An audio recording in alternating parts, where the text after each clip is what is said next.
Cette graisse qui entoure les viscères, qu'on appelle la graisse viscérale, c'est pas un simple stockage d'énergie. En fait, elle est le point de départ de tous les déséquilibres, que ce soit la résistance à l'insuline qui conduit à l'augmentation du sucre dans le sang, l'augmentation des lipides sanguins, l'augmentation de la pression artérielle et la diminution de la fluidité du sang.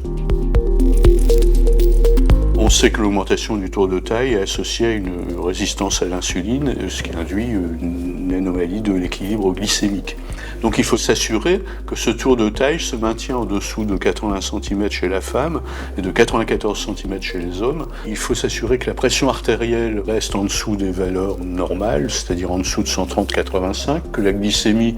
reste normal, en dessous de 1 g par litre, et que le bilan lipidique reste également normal avec des triglycérides inférieurs à 1,50 g par litre et un cholestérol HDL, le bon cholestérol, supérieur à 0,50 g chez la femme et 0,40 g chez l'homme.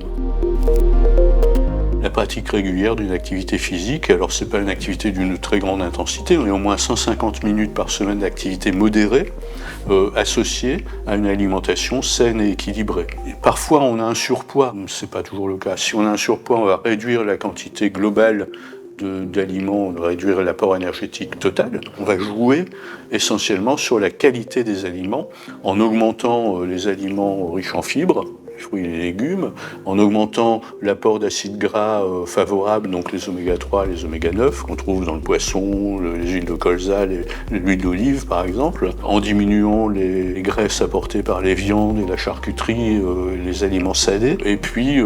en limitant les aliments ultra transformés, parce que ces aliments ultra transformés apportent des acides gras particuliers qu'on appelle les acides gras trans, qui sont très délétères sur le plan cardiovasculaire.